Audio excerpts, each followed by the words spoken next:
Santo Domingo es un municipio ubicado al nordeste del departamento de Antioquia, a 1975 metros sobre el nivel del mar. Conocido como la cuna del costumbrismo gracias a su ilustre hijo, don Tomás Carrasquilla Naranjo.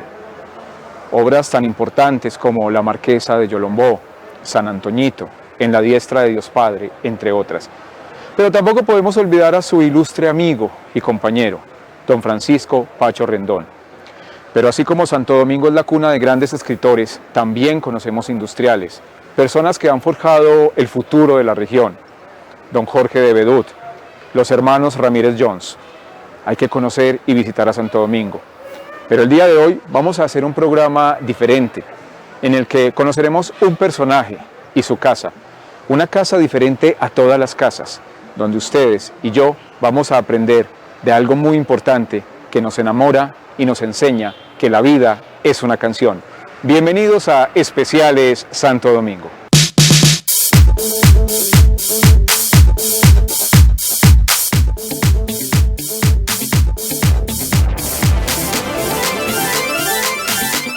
Decíamos en un principio de este especial que Santo Domingo, cuna del costumbrismo antioqueño, se ha destacado por múltiples situaciones. Empresarios como los Ramírez Jones, fundadores de empresas en Colombia, Editorial Bedut, Galletas Noel, fundadores de sitios importantes de la ciudad de Medellín como el Teatro Pablo Tobón Uribe, la Biblioteca Pública Piloto. Es un municipio que es importante conocer y dar a conocer los sitios, las personas, las costumbres y las tradiciones de un pueblo autóctono por naturaleza. Y en este especial tenemos un invitado, no digamos que uno, tenemos miles y millones de invitados. La música transforma, la música enamora. ¿Cuántos de nosotros conocimos a la persona que nos acompaña a través de una canción? Cuando tenemos momentos de tristeza, de nostalgia, sufrimiento, dolor, la música está con nosotros. Y hoy, precisamente, nos encontramos desde el Museo de la Música, la Casa Museo de la Música en el municipio de Santo Domingo. Y su fundador, propietario, autónomo, conocedor como el que más de música, de todas las índoles. Don Augusto Arango, bienvenido a Especiales Santo Domingo. Muchísimas gracias al canal comunitario, muy buenas tardes.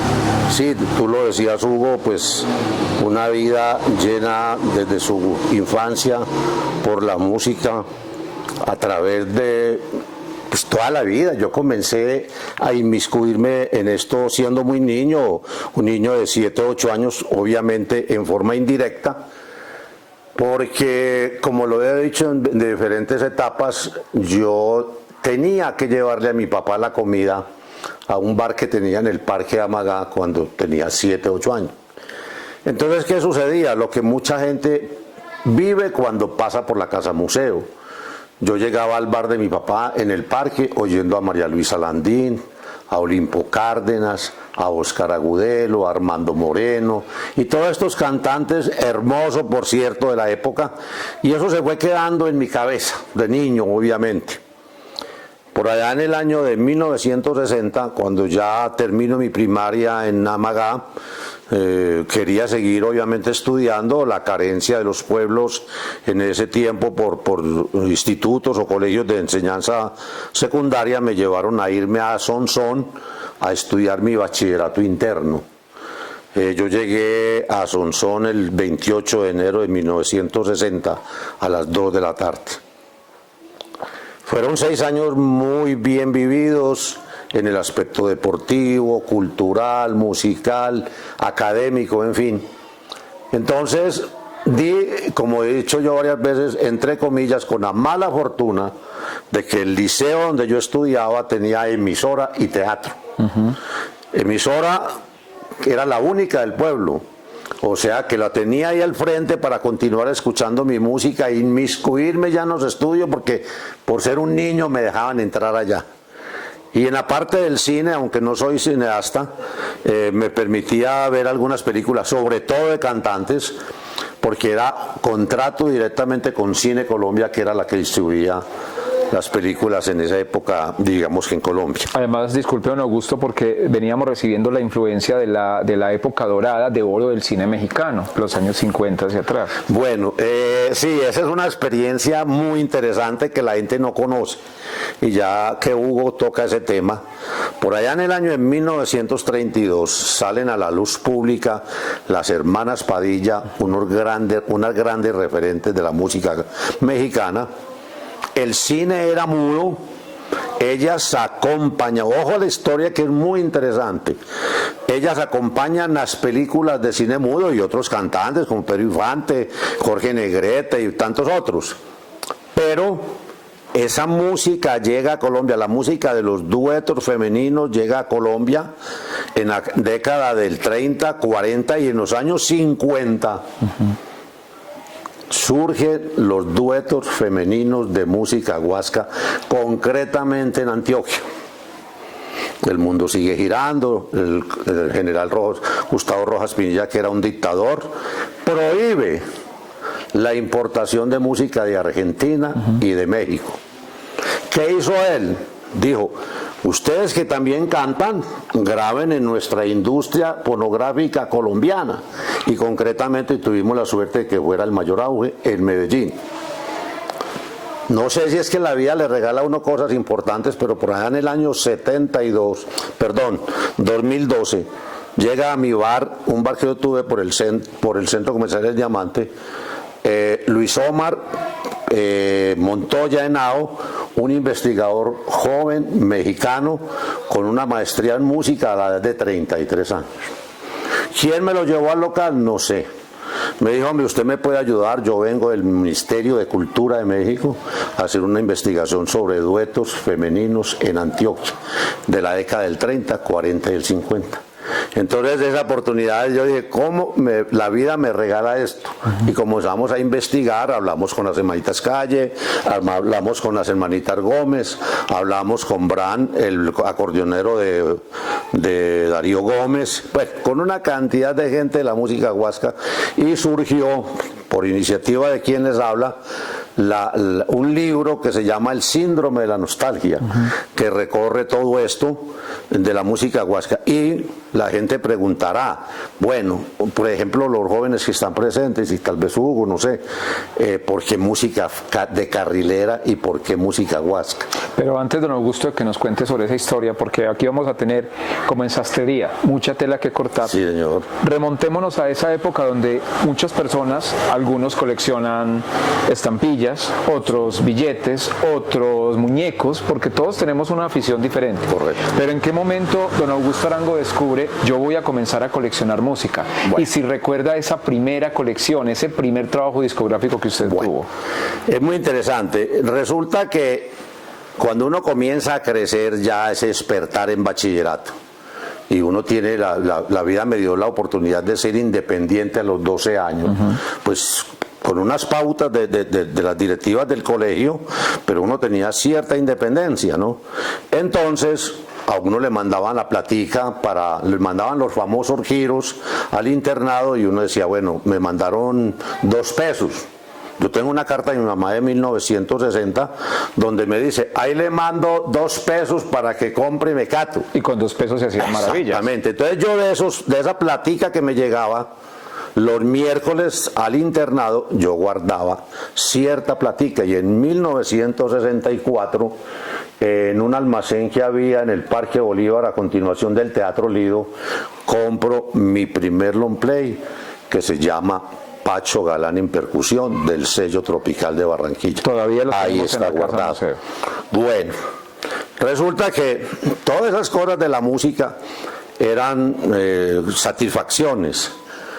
Entonces yo vivía en el barrio Las Palmas, en la carrera 40 con la calle 43, y 2 cuadras más adelante, cerca de la iglesia del Pilar, vivían los Tobón, una familia que era dueña de un almacén de música en acetatos en Amador, calle 45, número 5173. Y allá compro Ritmo de Chunga, una música muy en su época de moda, caleña, y ahí la tengo también. O sea que mis 2 discos en 78 y en LP todavía los conservo y fueron comprados en 1964, que es cuando yo considero que comienza mi etapa de melómano, no de coleccionista, porque entre otras cosas esa palabra no me gusta. Pero esos 2 primeros trabajos discográficos los compra porque los quería tener, estaban de moda, o porque desde ese momento usted descubre que van a hacer esa afición por coleccionar o por tener la música. A ver, interesante, hay que distinguir, sí, muy interesante. Una cosa es guardar o coleccionar o asimilar el valor fonográfico.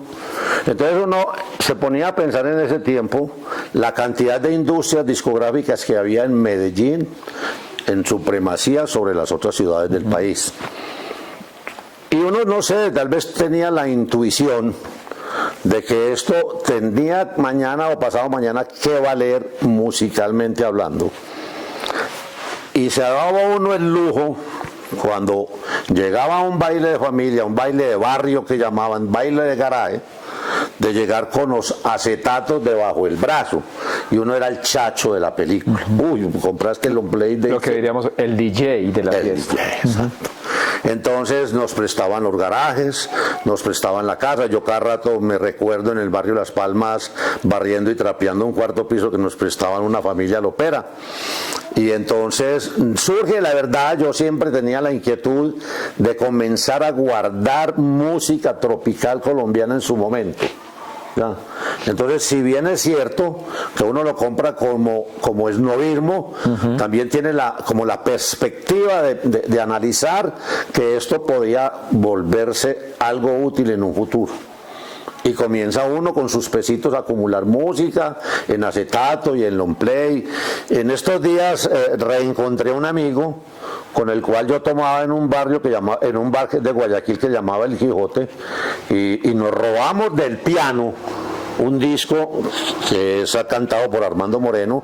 Entonces mire que uno tenía la intuición, uno decía, esto es una joya en su momento, y ahora mucho más. El barrio predilecto de Rosa la Peluda y de Magija. Sí, es que la gente, a mí me da tristeza. Yo no olvido el pasado. Cuando la gente habla, vamos al hueco. Sí. No, cuando uno decía vamos para Guayaquil a oír tangos. Y porque era un sector de tertulia, no el término que se está adquiriendo con las épocas. Claro, y es tan lindo que ahí viene el libro Aire de Tango de Manuel Mejía Vallejo. La gente me dice, hombre, hábleme de Guayaquil. No, compre ese libro. Cómprese Aire de Tango. Cómprese Aire de Tango y ahí se mete usted al Guayaquil bueno, populoso, fantasioso, todo lo que quiera. Me acabo de descubrir por Facebook a un muchacho, hijo de un señor que fue dueño del Perro Negro. El Perro Negro era de lo peor que había en Guayaquil. Pero allá tuvimos la fortuna de escuchar a Daniel Santos en vivo y en directo, porque era lo que llamaba el bar de los Camajanes. De hecho, y para los televidentes, don Rodrigo Saldarriaga, fundador del Pequeño Teatro, sí, una de sus sedes estuvo en Guayaquil, y él lo decía literalmente, rodeado de, utilizando el término coloquial, prostitutas, pero con su terminología, prostitutas, borrachos, callejeros, y allá fue donde nació el Pequeño Teatro. Claro, yo no olvido a Rodrigo, claro que sí. Entonces uno se pone a pensar, entonces cuando uno comienza a ver el bar La Florida, el bar Armenos Beach, el bar tal, el bar otro, con esa música uno dice, qué bueno tenerla. Qué bueno tenerla. Sí, no es solamente escucharla, porque uno la escuchaba. Ahora, nosotros éramos reverentes de la música. Yo recuerdo, por mi mente pasan varios amigos y yo los guardo en la memoria, y nosotros íbamos a escuchar. Hay una diferencia, y la decía don Álvaro Castillo, el de la emisora HCJK. Fundador Álvaro Castillo. Una cosa es escuchar y otra cosa es oír. Cuando a mí me llega música, por ejemplo esa música del lado izquierdo, que me la mandaron de Cuba, yo me encierro solo a escucharla, porque yo soy muy dado a desbaratar las letras de las canciones. Saliéndome un poco del tema, ¿el reggaetón se escucha o se oye? Bueno, anécdotas. En una ocasión, por otro motivo que vamos a hablar posteriormente, aquí vino Fernando Bolívar, el percusionista del Combo de la Estrella. Y le digo yo, hombre, Fernando, el reggaetón tiene partitura. Me dijo, hombre, que va a tener partitura, eso es un ruido. Y yo ruido no oigo ni escucho. Para mí escuchar es una reverencia. Sí. Para mí la palabra concierto merece reverencia. Y los dos están totalmente desbaratados hoy en día. Pues con todo respeto, pero a mí que me digan que yo tuve una polémica por Facebook hace poquito con un cantante de música popular. Nosotros que vivimos del arte, ¿será que hacer música popular y música de reggaetón es arte? Yo lo dudo. Yo lo dudo, porque entonces lo de Pedronel Gómez, lo de Botero, lo de Salvador Dalí, lo de Pavarotti, lo de todos estos artistas, no es arte, o es arte similar con otras cosas. No, No meterlas dentro del mismo costal. no. Yo soy muy prurito.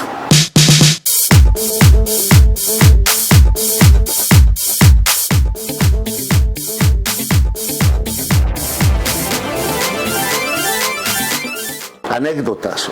Una ocasión, yo soy muy metido y soy gran lector de prensa, porque de ahí saco parte de mi historia musical. Sí. Y es guardar los artículos de prensa que hablan de música. Y una vez, clases de baile en los clasificados del colombiano. Se editan clases de porro. Señor, ¿qué clase de porro enseñan ustedes? Porro tango. Porro tango. Porro tango. Es como comerme un buñuelo con soda. No me rima. O es porro o es tango. Eso sí soy muy prurito. A raíz de cierto recorrido que yo tengo sobre la música del Pacífico, he tenido con las directivas del Petronio algunos encuentros musicales y dentro de las secciones que tiene el Petronio hay uno como de variantes. Para mí eso no existe. Porque coger un currulao y mezclarlo con reggaetón, o coger un abosado, un arrullo, todas estas cosas, y mezclarlas con una cosa moderna, no. Es que cuando uno se mete al Pacífico, en una lancha por el mar y se compenetra con Timbiquí, con el río Timbiquí, comienza a descubrir esa belleza de música que tiene la marimba de Chonta. Y luego se va al Festival Petronio a encontrar un grupo de fusión. No puedo con eso. Es que, don Augusto, este sería un llamado a la reflexión en los diferentes planteles educativos, porque antes que conocer música internacional, música traída deberíamos conocer nuestros géneros musicales, que son cientos y cientos de géneros de los que podríamos hablar y nunca terminaríamos de hacer. Pero retomemos esos años 60, Guayaquil, para algunos el Malevaje, para algunos Manrique, Buenos Aires, el barrio Antioquia. El retomar todas esas épocas, ya tenemos la afición por tener música, por ser el chacho de la fiesta, como usted lo decía anteriormente. ¿Cómo continúa esa historia de comenzar a coleccionar y a recopilar todo ese material discográfico que hoy podemos observar? Bueno, había una cosa muy importante. Medellín, o el Valle de la Aburrá, era un nido de orquestas. En mis archivos, me fui una vez para la hemeroteca de la Universidad de Antioquia a escarbar. Porque yo me acordé que en los años 63, 64, la última y penúltima página del Colombiano era avisos de estaderos del Valle de la Aburrá presentando los fines de semana música en vivo. Entonces empezaba uno, yo cada que paso para Medellín, llego a Menqueteva y al Noral, y ahí empezaba la rumba de las orquestas en vivo de Medellín. Que si hagamos una acotación, recordemos que en los inicios la radio colombiana se hacían los radioteatros, tanto la radioteatro de La Voz de Antioquia como La Voz de Medellín. Entonces usted me está dando parte de la respuesta, Hugo. Entonces, ¿qué pasaba? Se combinaba la mayoría de fábricas de discos en Medellín. Se combinaba cantidad de emisoras con radioteatro en Medellín. Se los ponían a uno en la casa. Sí. Se combina o se agrega los estaderos con música en vivo. Entonces, ¿qué le faltaba a uno en Medellín para ser melómano? Querer la música. Ahí estaba todo el convenio. Fuentes, Victoria. No, es que yo me pongo arrozudo. Yo me di el gusto de ver la orquesta típica de Tokio en el bosque de la Independencia, que hoy en día llamamos el Jardín Botánico. Yo me di el gusto de ver a Daniel Santos en el Teatro Junín. No hablemos sino de eso, no hablemos más del Junín. Entonces a uno le pone... Yo tuve la ocasión de ver la orquesta de Héctor Varela en el Teatro Manrique en la 45. Yo vivía a la media cuadra. Había una en un festival del tango. Pietro Mascheroni, Pietro Mascheroni, el director, el que fue fundador, el director de la orquesta de la Sinfónica de la Universidad de Antioquia. También estuvo mucho tiempo. Joseph Mata. No, es que nosotros, yo le digo a la gente, mi generación es una generación afortunada. Sí. Nos tocó desde el ábaco para contar hasta lo que tenemos ahora. Y son generaciones de transiciones. Claro que sí. Desde la cinta, el pasacintas, el disco, el casete, el LP, bueno, toda la transición musical. Antier que estuve en Medellín, me fui por allá a cacharrear y le dije a un señor, necesito urgente, y lo he buscado por toda la línea A del metro, un carretel para un aparatico que tengo allí. Por eso me acordé. Claro, y él lo sí. tenía allá. De grabadores de cintas. 10.000 pesos. Y yo no había podido prender ese aparatico por falta de ese carretel. Ahí me lo tenía por 10.000 pesos. Entonces esa historia es muy linda, es que es muy linda.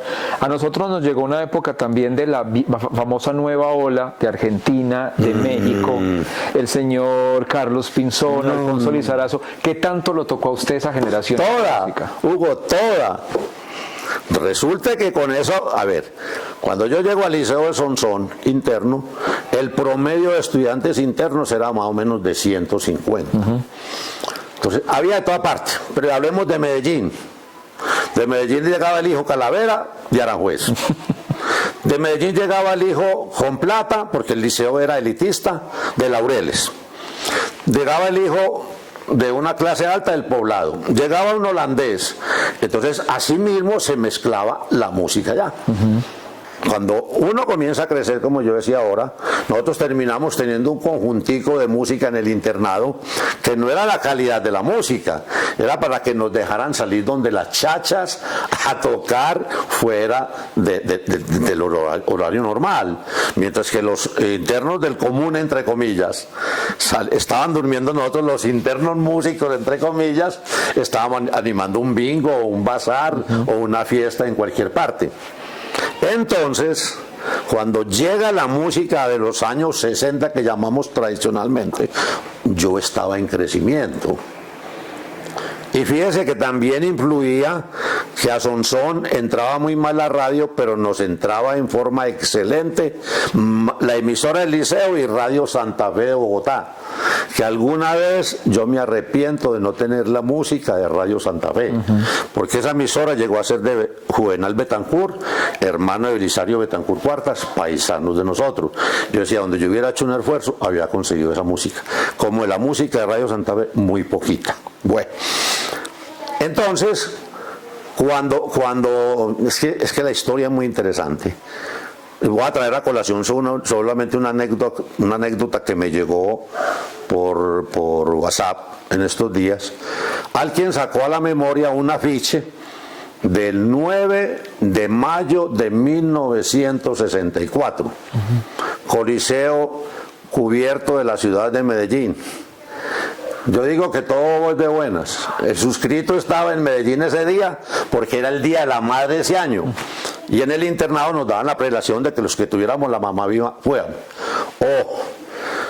Enrique Guzmán en vivo con la orquesta total.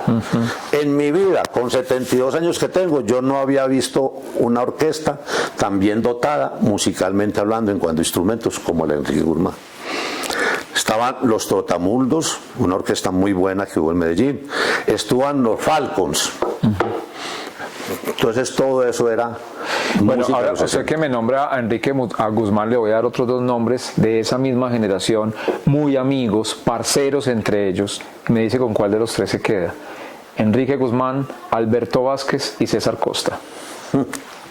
Ay, esos nombres sí son... No, yo me quedo con los tres. Es que ese es el problema. A mí me dicen, ¿qué música le gusta a usted? La buena, la buena. Yo a veces me siento aquí hoy música clásica. Es que lo bueno de esto es como cuando yo invito a Hugo a comer Y Hugo me dice, yo quiero unos espaguetis. Hombre, yo quiero oír porro. Me dijo, ¿el porro? No le estoy estorbando a nadie. O le digo a un amigo que me visite, o un turista, o un melómano, oigamos tangos. ¿Oigamos tangos? Es que esto es lo bueno. Oigamos tangos, ¿qué? ¿Instrumentales o vocalizados? Entonces, yo me quedo con los tres. Es que los tres eran muy buenos. Parecían uno solo. Parecían uno solo. No.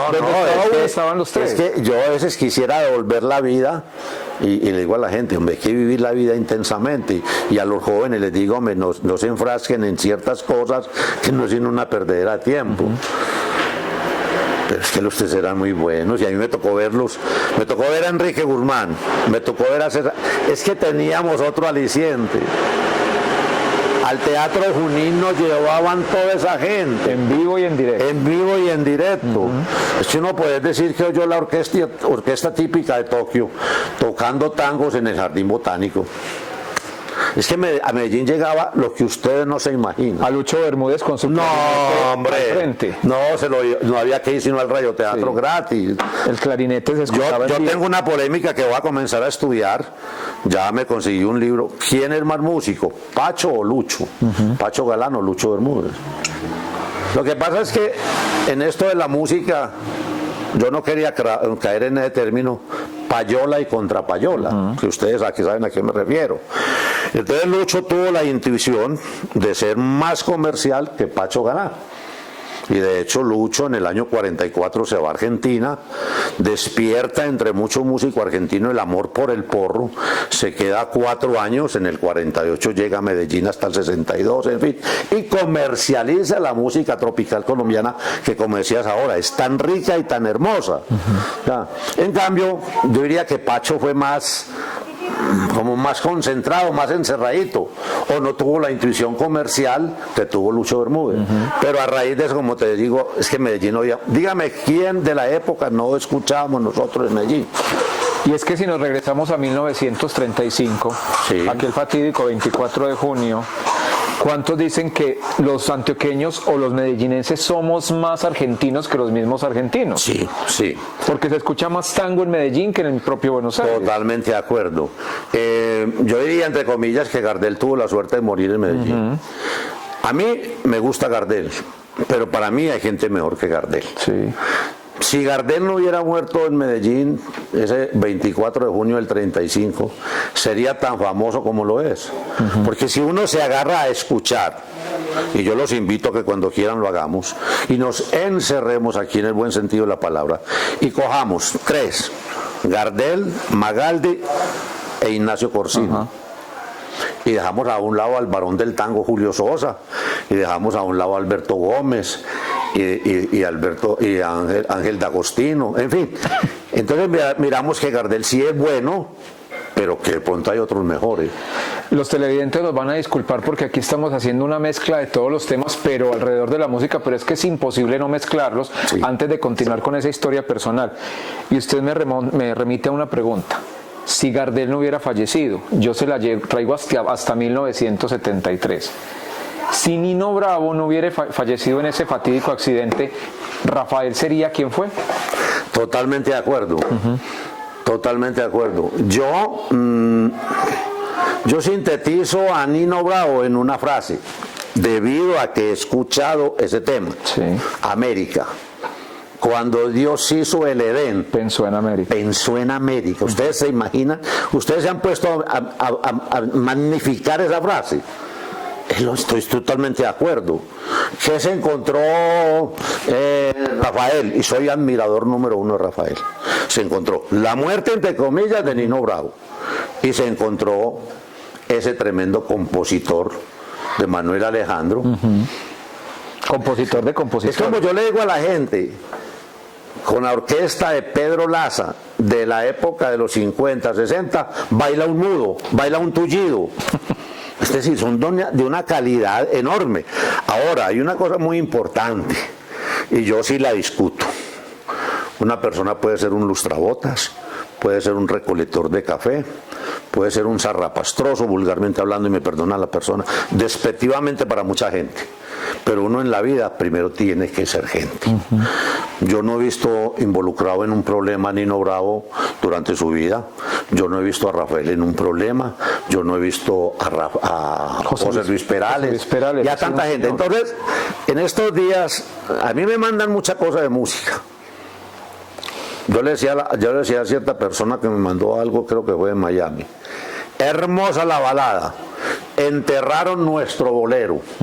Yo me lambo aquí en esta casa por hacer un bolero, una fiesta de bolero con 10 o 12 parejas, pero puro bolero, porque ya nadie va yo creo que ustedes no han visto un baile bolero.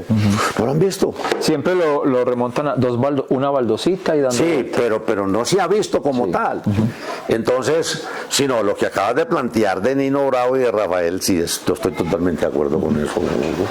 Regresemos, Sí. otra vez, esta es una máquina del tiempo musical. Regresemos a los 70, es que eso es la música siempre nos va a involucrar, siempre nos va a acompañar. Y yo la vibro, y la vibramos y la sentimos, porque como lo decía en un inicio del programa, yo crecí con el rock en español, crecí con la música romántica, La Voz de Colombia, Radio Sonorama en Medellín, y cada situación de la vida nos lleva a plantearnos por qué escucho una canción determinada, porque me recuerda algún acontecimiento de mi existencia. Eso para mí se llama el síndrome de la nostalgia, Hugo. Sí, somos nostálgicos por naturaleza, por antonomasia, diríamos por ahí.